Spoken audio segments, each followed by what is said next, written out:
हाय, मेरा नाम हाफसाह नूर है। आप मेरी ज़बानी किस्मत खेल का पहला एपिसोड का तीसरा हिस्सा सुनेंगे, जिनके कलमनिगार शेर अफगन है और मेरा इस कहानी में किरदार का नाम गुल है। तो ऐ हजरात, लुफ्त अंदोज हों। बरसाती रात में नन्ही गुल बिलखती रही। जब रात ढलने लगी फिर जाके बरसात थमी। इस बरसाती रात के बाद नया दिन तल्लूब हो जाता है। अब सुबह सुबह एक बदहाल मर्द, बाज़ाहिर तौर पर उसका हुलिया फकीरी था, नगमा गुनगुनाते हुए आ रहा था।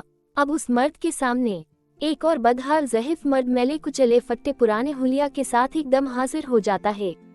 बुरा मर्द जवान मर्द से कहने लगा कि उस पाकज़ात के नाम पे कुछ दो। फिर उसने जवाब दिया कि क्या बुरे इंसान, तेरी आंखें नहीं है? मैं तुझे अमीरजादा लगता हूँ? क्या मेरे कपड़े नजर नहीं आ रहे? मैं भी तुम्हारी तरह फकीर हूँ, लोगों से मांगता फिरता हूँ। ज़हीफ ने कहा कि सदका हर किसी पर वाजिब है, वैसे भी तुम्हारा बायां हाथ दायां हाथ की निस्बत बहुत भारी हो चुका है। अगर यूं ही तुम हद से तजाउज निकलते रहे फिर तुम अपना बायां हाथ उठा नहीं पाओगे। तुम्हारे पास एक ही नेक अमल बचा है कि अपना रास्ता दुरुस्त कर लो।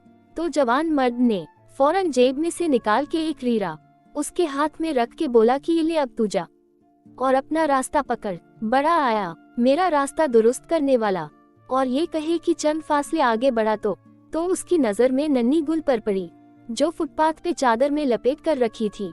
मुतमीन होकर चारों तरफ देखकर सदाह लगाई कि सुननो कोई है, ये किसकी औलाद है? पर दूर दूर तक कोई ना था, ना कोई सदाह सुनकर आया। फिर वो कहता है कि कैसे तुम्हारे माँ बाप है जो तुम्हारे पास नहीं आए? वो मर्द नन्ही गुल को उठाकर अपने दोनों हाथों में लेकर कहता है कि उफ, तुम्हारी चादर तो गिली तर है, लगता है कि तुम पूरी रात से यहाँ पड़ी हो। ये लोग कितने जालिम है।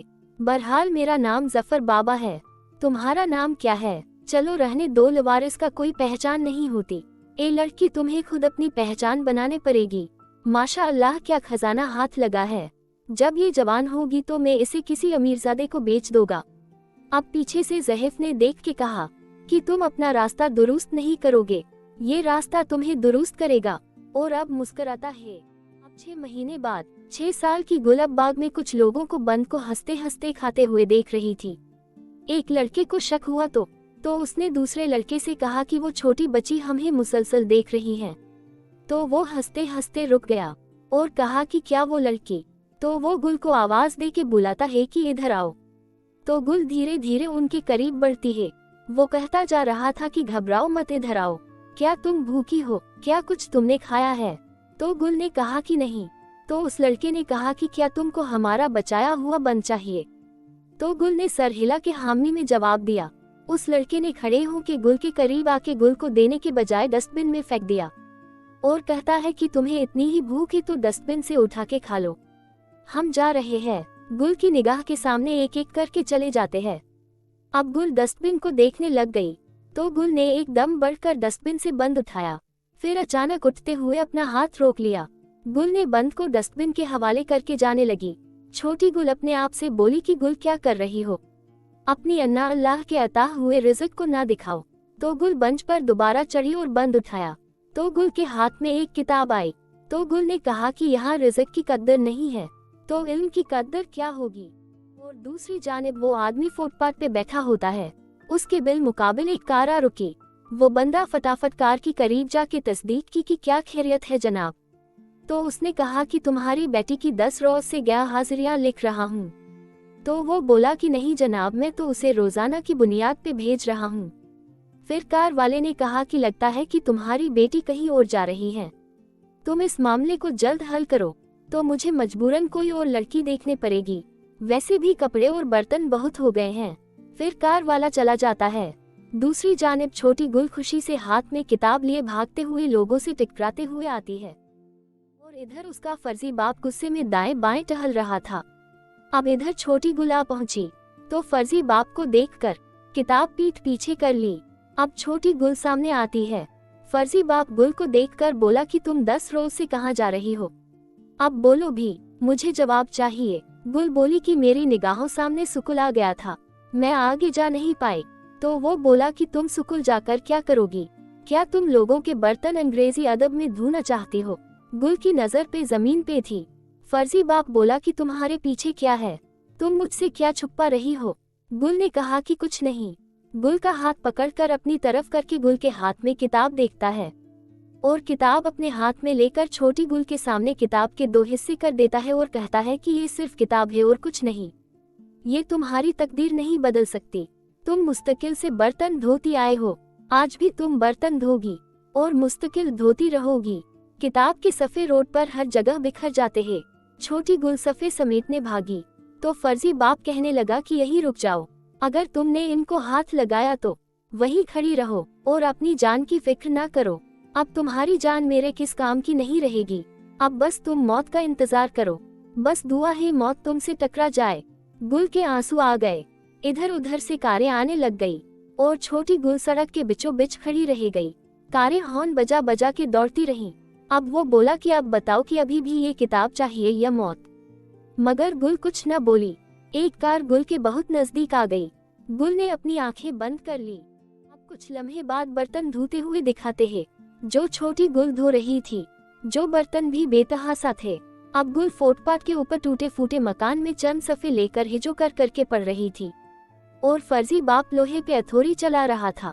तो वो बोला कि चुप हो जाओ, मेरे कान में दर्द हो गया, मैं मुसलसल मेरे कानों में सिर्फ एक ही आवाज आ रही है।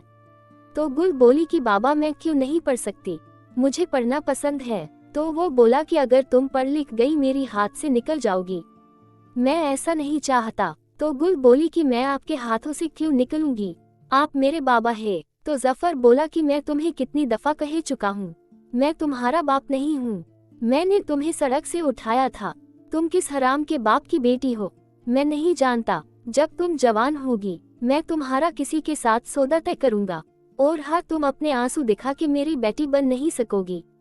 तुम्हारे आंसू मेरे लिए सिर्फ पानी है और कुछ नहीं, मुझे अपने आंसू ना दिखाओ। फिर छोटी गुल कहती है कि मुझे यकीन है एक दिन मुझे आप अपनी बेटी कहोगे। तो वो कहता है वो दिन कभी नहीं आएगा। छोटी गुल बोली कि फिर आपने अपनी जान पर खेलकर मेरी जान क्यों बचाई, आपने मेरा नाम गुल क्यों रखा। फिर वो अपना माजी को देखता है कि जेवरात की दुकान पे होता है। दुकानदार से कहता है कि इसके कितने मुझे मिलेंगे। दुकानदार बोला कि ये नायाब तो है मगर आपको तकरीबन इसके 10,000 रिरा ही मिलेंगे। वो बोला कि क्या 10,000 रिरा, ये तो मेरे लिए बहुत ज्यादा है। दुकान बोला कि क्या आपको इसके इतने ही चाहिए, इस पे गुलनामी लॉकेट है, जो ये खरीदेगा वो लड़की होनी चाहिए और उसका नाम गुल होना भी लाजमी है, इसलिए आपको कम कीमत दे रहा हूँ। वो बोला कि मुझे इतने चाहिए, इस बच्ची को दूध चाहिए, ये लॉकेट नहीं, इसे पेट नहीं भरता, ये सिर्फ सोने पत्थर है। दुकानदार इसके पैसे दे देता है। दुकानदार ने कहा कि लगता है जिस किसी ने ये लॉकेट बनाया है इस लड़की से बहुत प्यार करता है, लगता है कि इस लड़की के माँ बाप की निशानी है। तो वो सुनकर रुका और वापस आकर कहा ये लो रकम, मुझे लॉकेट वापस चाहिए, मैं किसी की माँ बाप की निशानी बेचना नहीं चाहता। अब माजी से लौटकर गुल के गले में लॉकेट देखता है और गुल को कहता है कि मैंने नहीं तुम्हारा नाम रखा, जो तुम्हारे गले में लॉकेट है उसने तुम्हारा नाम रखा है। मैं तो सिर्फ इतना जानता हूँ कि तुम ना समझ हो, तुम खूबसूरत लड़की हो, तुमसे मुझको मेरे मुस्तकबिल के बुढ़ापे में बहुत अच्छी समायाकारी करने को मिलेगी, इसलिए तुम जिंदा हो तो लिहाजा अब तुम चुपचाप अपना पढ़ो और तुम मुझे अपना काम करने दो। फिर वो लोहे पे बड़े जोर की हथौड़ी मारता है। अब कुछ और साल बाद मिशन में अजीज़े खातून को डॉक्टर कहता है कि गुलशन मोहतरमा को देखभाल के लिए कोई चाहिए। मोहतरमा गुलशन जिंदा है पर जिस्म मुर्दा होता जा रहा है, वो बड़ी मुश्किल सांस ले रही हैं, ये इनकी दवा है, आप बाकायदगी से इनको देते रहना, आप कहे तो मैं नस भेज सकता हूँ। तो अजीज़े खातून ने कहा कि नहीं, इस हवेली में बहुत मुलाजमीन है। फिर डॉक्टर ने कहा कि अच्छा अजीज़े खातून, मुझे खुदा हाफिज कहे, मेरे इंतजार में एक और मरीज है और मैं कहता चलो कि जिसका काम उसी को ही सांझे। डॉक्टर ये कहे कि चला जाता है। अजीज़े खातून कहती है ड्राइवर को कहो कि कार निकाले। वो बंदा ज़हीफ हो गया था, लोहे पे हथौड़ियां मार रहा था। उसके पास 2 आयास लड़के कर से उतर के आए। एक लड़का बोला कि आजकल कहाँ गुम हो बाबा, हम 2 लड़कों को ताज़ा माल की जरूरत है।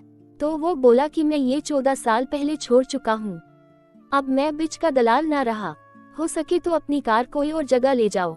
तो लड़की ने कहा है कि हम बड़े उम्मीद से यहाँ आए थे। इतने में 14 साल की गुल आ जाती है, सलाम कहती है। ज़हीफ फर्जी बाप बोला अंदर जाओ। तो गुल अंदर जाने लगी। तो एक लड़का गुल को टक्कर बोला कि ये कौन है, इसके क्या ख्याल है। तो फर्जी बाप बोला कि ये मेरी लड़की है, अभी ये छोटी है। तो एक लड़का बड़ी रकम दे के बोला कि बड़ी छोटी का सवाल हमसे ना करो। तो गुल अबदीदा होकर अपने फर्जी बाप को देखने लग गई और फर्जी बाप को हैरानी से बाबा कहा। फर्जी बाप रकम देखते हुए बुजुर्ग की बात याद करता कि तुम्हारा बायां हाथ बहुत भारी हो जाएगा, तुम अपना बायां हाथ उठा नहीं सकोगे। वो बायां हाथ उठाने की कोशिश करता है पर नाकाम हो जाता है। हो सके तो अपना रास्ता बदल दो। दो लड़के गुल नजदीक आने लगे तो फर्जी बाप अबदीदा होकर कहा कि रुक जाओ और रकम वापस ले लो, इसको हाथ न लगाना, ये मेरी बेटी है, मैं इसका बाप हूँ। एक लड़का बोला कि ऐ बूढ़ा इंसान, हमने 1 साल से नया बेर नहीं चक्का, और ये रकम देख और अपनी गेरत पे पर्दा डाल दे। चाकू निकाल दिखा के और कहा कि वरना हम बहुत बुरा करेंगे, ऐसा करने पर मजबूर ना करना। फर्जी बाप बोला कि अभी अभी मेरी गेरत जगी है, मैं इसको दफन नहीं करूँगा। फर्जी बाप दोनों को पकड़ के दबोच लेता है और गुल को जाने को कहता है और गुल कहती है कि जफर बाबा। फर्जी बाप बोला कि गुल यहाँ से चली जाओ, तुम समझ लेना अब यहाँ पर तुम्हारा कोई भी नहीं है, मैं इन्हें ज्यादा देर तक रुक नहीं सकूंगा, तुम जाओ यहाँ से। तो गुल भाग खड़ी हुई। एक लड़के ने फर्जी बाप के पेट पर चाकू दे मारा, चाकू लगते ही जमीन पे गिर पड़ा। अब लड़के भी भागते हैं। अब अजीजे खातून को कार में उसी जगह दिखाते हैं जहाँ बरसाती रात में नन्ही गुल को छोड़ा था। अजीजे खातून फुटपाथ को नम निगाह से देख रही होती हैं। ड्राइवर बोल पड़ा कि अजीजे खातून, आप हर साल की तरह यहाँ क्यों आती हैं, आप अबदीदा हो जाती हैं। अजीजे खातून ने कहा कि हर कोई एक दिन जरूर अपने किए हुए गुनाहों का जर्र देखता है। अब अजीजे खातून कार का शीशा ऊपर करके कहा कि अब चलो यहाँ से। ड्राइवर ने कार स्टार्ट क्या की। कार के पीछे गुल भागने हुए आती है, पुकारती है कि रुको रुको जरा, मेरी मदद करे, उन्होंने मेरे बाबा को मार दिया है, मुझको भी मार देंगे। तो अजीजे खातून अपनी कार रुकवाती है। गुल एकदम कार का दरवाजा खोलकर कार के अंदर आ जाती है। अजीजे खातून ने कहा कि आराम से बैठो लड़की, इतनी जल्दबाजी किस चीज की है, पहले तुम अपना तारुफ करवाओ, कहाँ से आए हो। तो गुल ने कहा कि मेरी मदद करे, मेरे बाबा की जान खतरे में है। तो ड्राइवर बोला कि मैं इन लोगों को अच्छी तरह जानता हूँ, ये पैसों की खातिर कुछ भी कर सकते हैं, पैसे देदा के रफा दफा करे। तो अजीजे खातून ने कहा कि बिना तस्दीक की राय कायम नहीं करते, इस लड़की के बताए हुए पते पे चलो, हम भी असल कहानी देख लेंगे। बहुत दिन हो गए हमने इंसान में सदाकत नहीं देखी।